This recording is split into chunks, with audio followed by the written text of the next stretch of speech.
Bavokanyi muri imbere yanje muri aka gasengero tumenyereye kugiriramwo imisa iciye ku nsamirizi y'umuvyeyi wacu Bikira Mariya, ijwi ry'Imana iwacu, ijwi ry'Imana iwanyu, ijwi ry'Imana iwanyu cane cane mwebwe muri kure, mugire mukurikire iyi nkuka kuri iyi nsamirizi. Muri mwebwe hari abari mu gihugu cacu, abandi muri mu bihugu vya kure.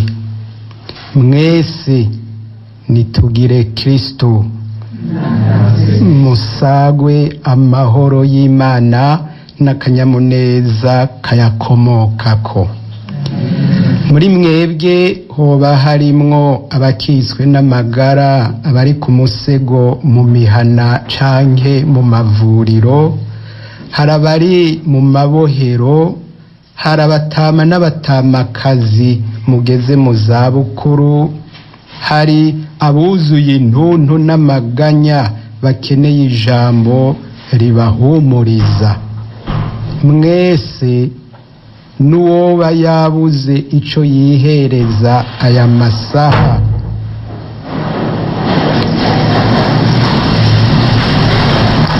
aya masaha yaho haba hageze ko abandi begera amasahani nk'uko isaha bayitoye, atume asangira n'Imana ijambo ry'ubuzima bw'amaho. Mwebwe rero bakunzi ba Radio Mariya, hari abamenyereye gusabira ubutumwa n'ibikorwa vya Radio Mariya, ndabahaye ikaze. Kaze dusangira ijambo ry'Imana mu gisomwa ca mbere dukura mu gitabo ca Esdras, kidutumirira kubaka ingoro y'Imana y'amabuye nk'ikimenyetso cyo kubaka imitima yacu, imibano yacu, imigenderanire yacu, imiryango yacu, ariho twubakira ekleziya yacu n'igihugu cacu nk'igihugu c'Imana. Ivyo bikorwa vyose n'intahe bijana, niko kwa kudomeka itara rikaja habona ngo rimurikire benshi n'umuco waryo. Kuri aho hose rero, kubw'ibikorwa bibi vyacu, kubw'imigenzo mibi yacu, kubw'ibicumuro vyacu, kubw'ugwangara no kutagira ico twikura kugira ngo twubake ubwami bw'Imana, ivyo bikabera abandi umuzimagiza. Muze tubigaye, dusabe Imana ikigongwe. Dusabe. Mukama warashatse ko ivyategetswe n'amabwirizwa meranda vyose birangukira mu rukundo tugufitiye, tugakunda n'umugenzi. Nudufashe tuzigama amabwirizwa yawe kugira ngo dushobore gushikira ubuzima budahera. Tubigusabishije Yezu Kristo umukama wacu.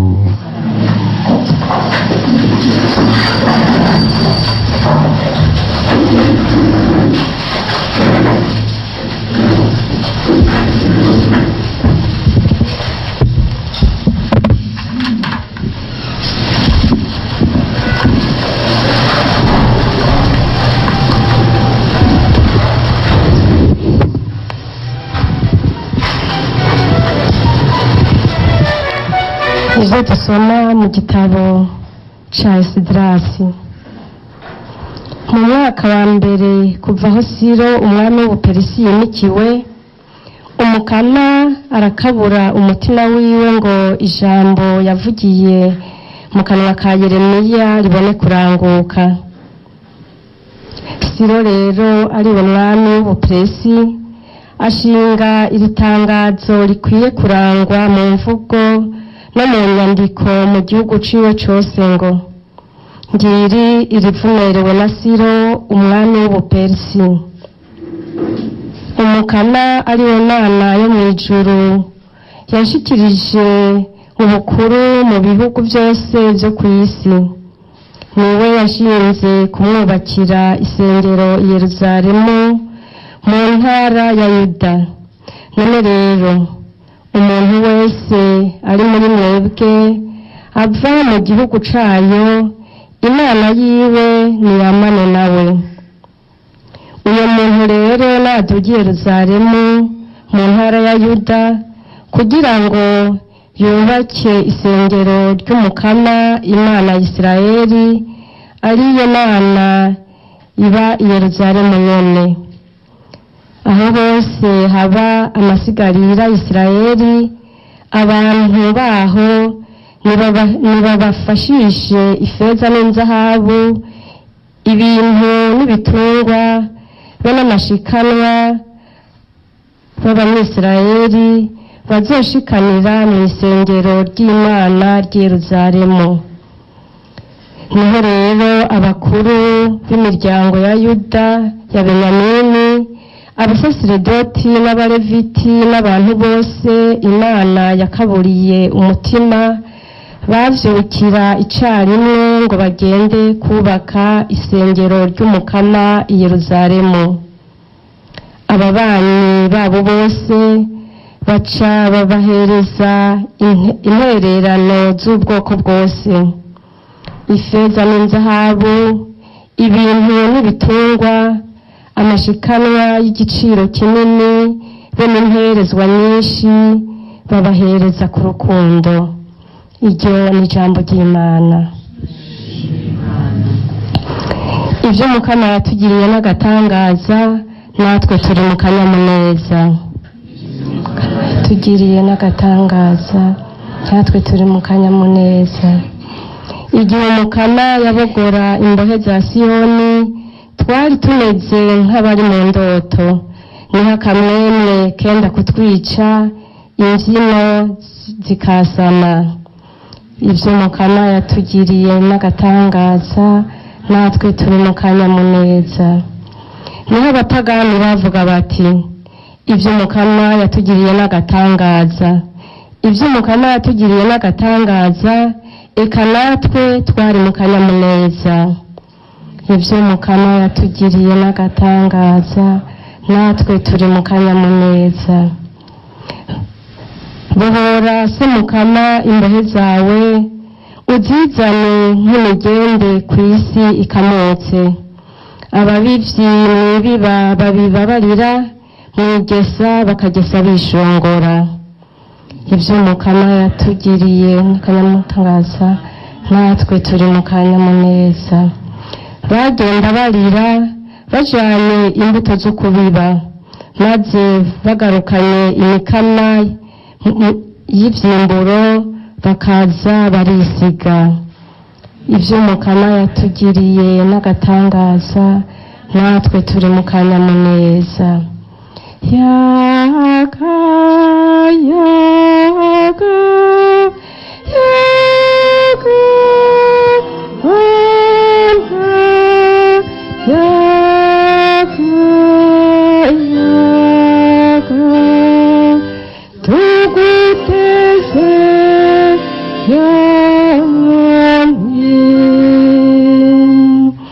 ijambo ryawe Mukama riramboneshereza mu rugendo rwanje, niryo rumuri rw'inzira zanje. Yaga, yaga, yaga,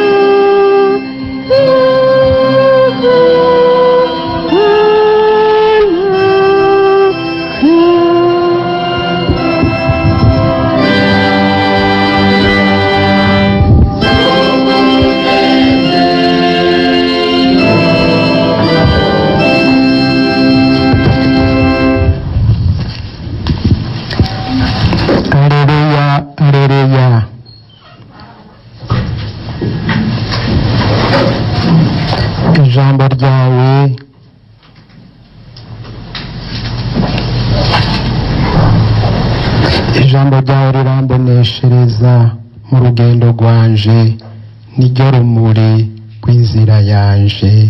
Aleluya. muhora n'umukama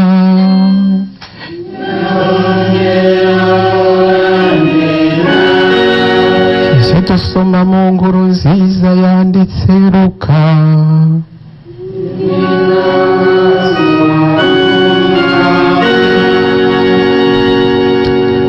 Muri irya minsi Yezu yabariye abigishwa biwe ati ntawe udomeka itara ngo aryubike ku rujo canke ngo arinyegeze mu rutara, ariko arishira ahabona ngo abinjira babone iyo baca, kuko atacanyegejwe kitaruhira guseruka, kandi nta cagumye mu mpisho kitazogaragara ku murango. Nimwitegereze ivyo mwumva, kuko uri n'ico afise bazomwongerereza, nawe uwutaco afise n'utwo nyene agira ngo arafise bazotumwaka. Dushimagize iyi nkuru nziza ya Yezu Kristo.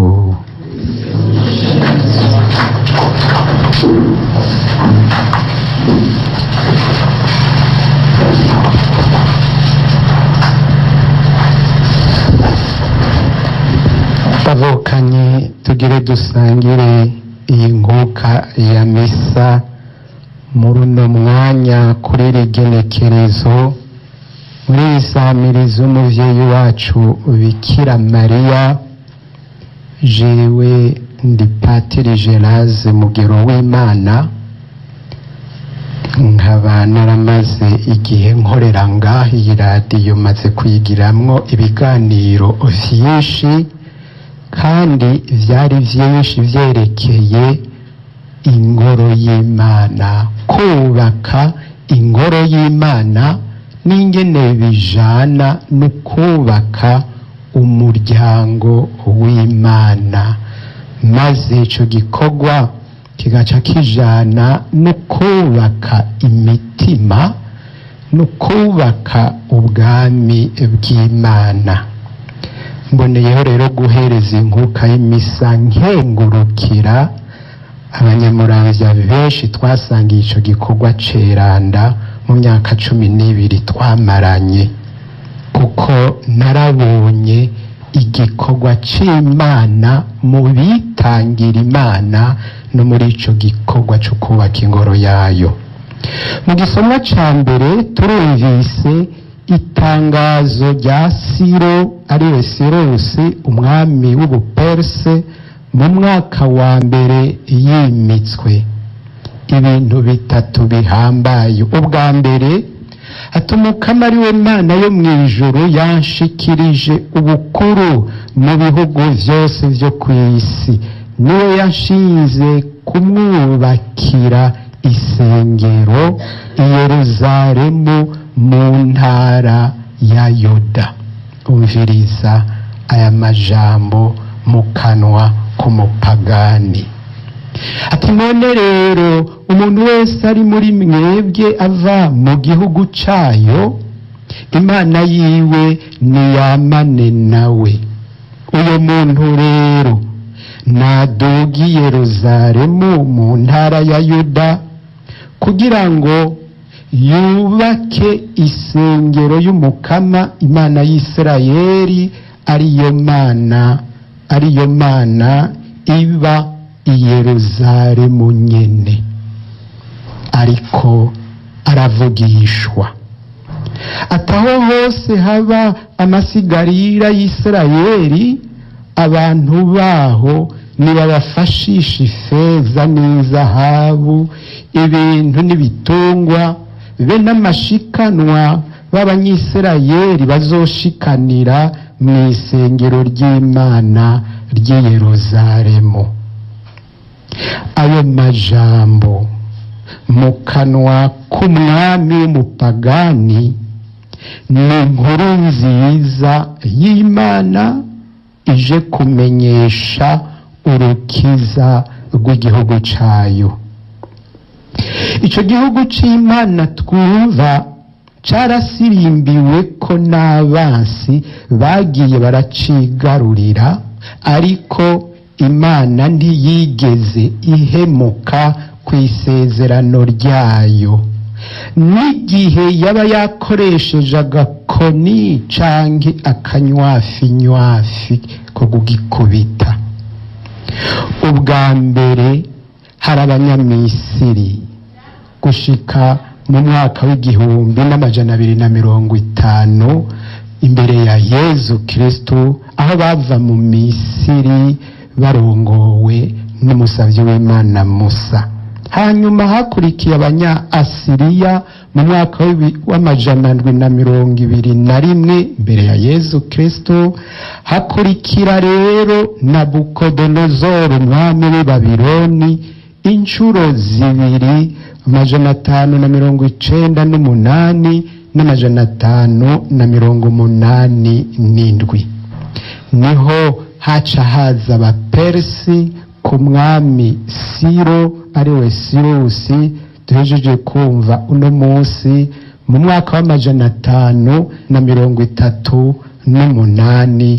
Muca mwumva ko hari haheze hafi imyaka 50 bari mu mahanga iyo bangarijwe. Hakurikiye Abagereki ku mwami Alexandre Mukuru mu mwaka w'333. Hanyuma haza Abaromani mu mwaka wa 63 imbere ya Yezu Kristo.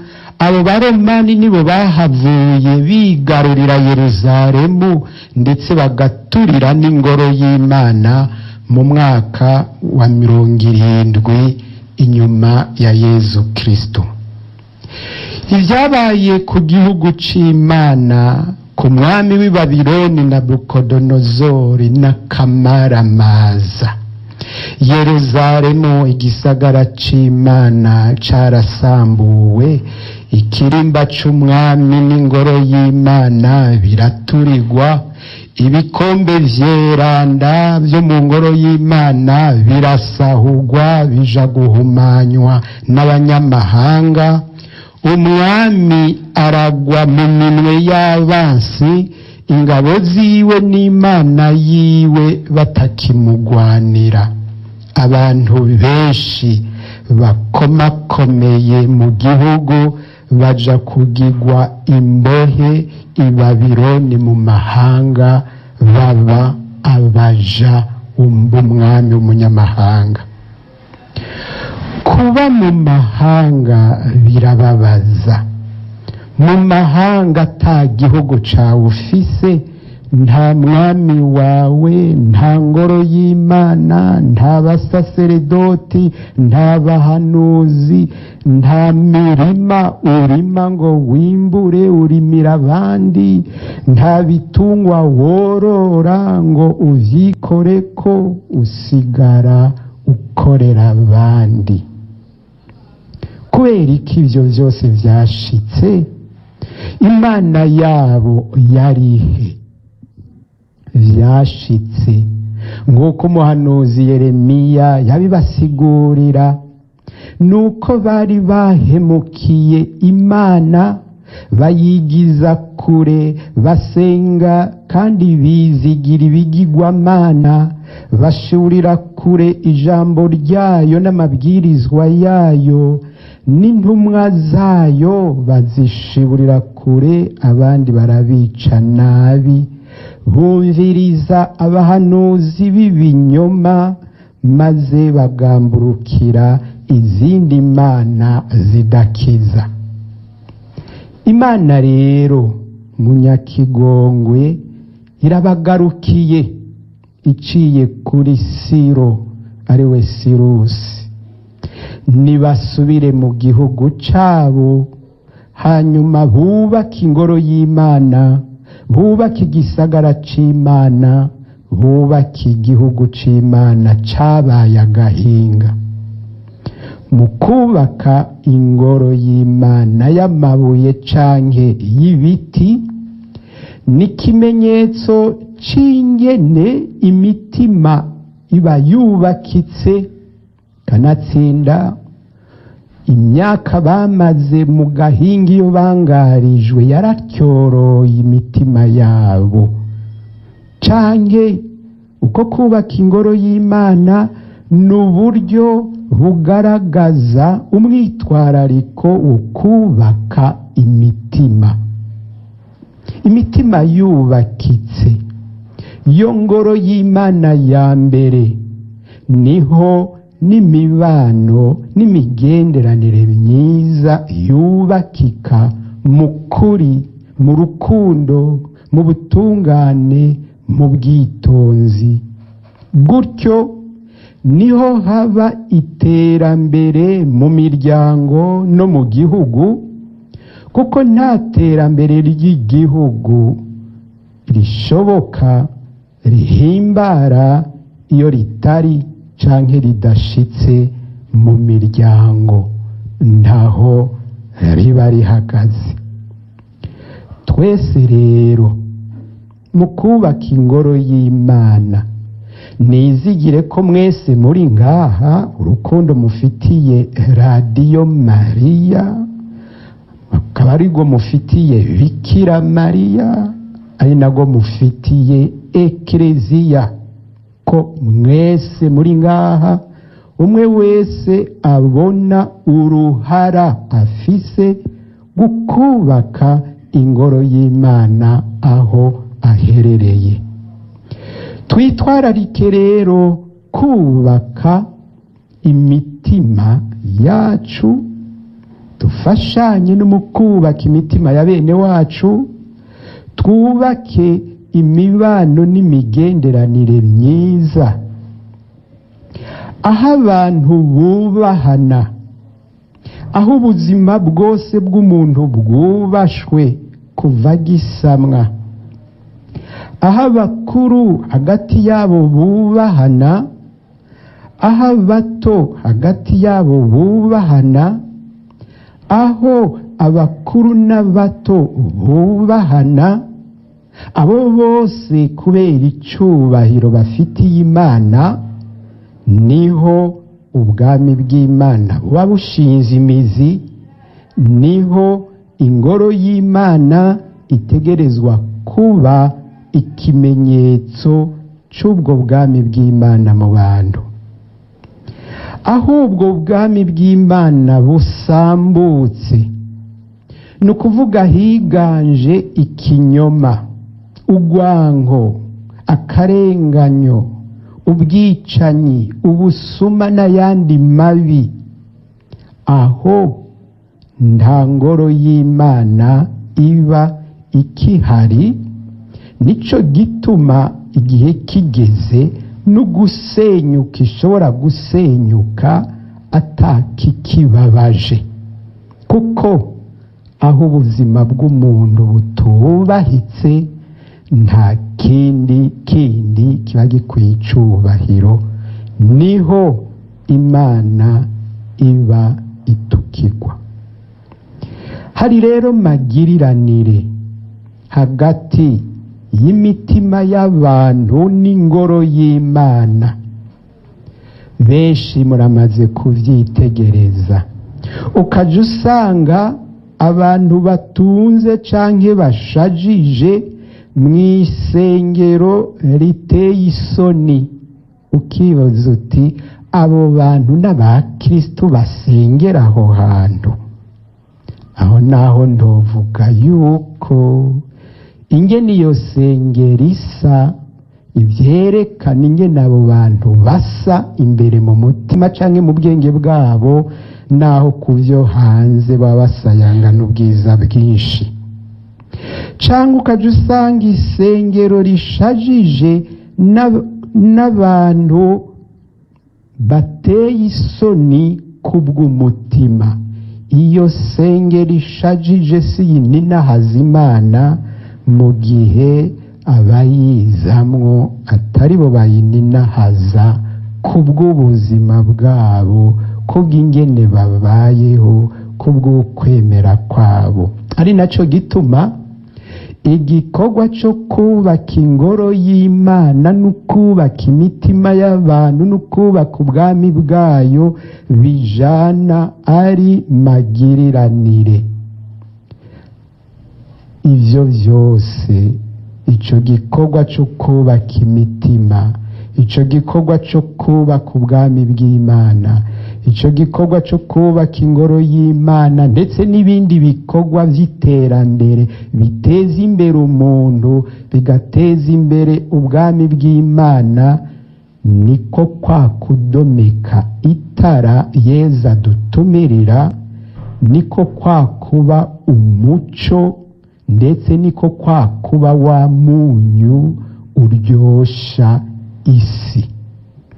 None rero ndabatumiriye mwebwe mwese muri ko muranyumviriza, abari hafi n'abari kure, kuko nta na hamwe ingoro y'Imana idakenewe.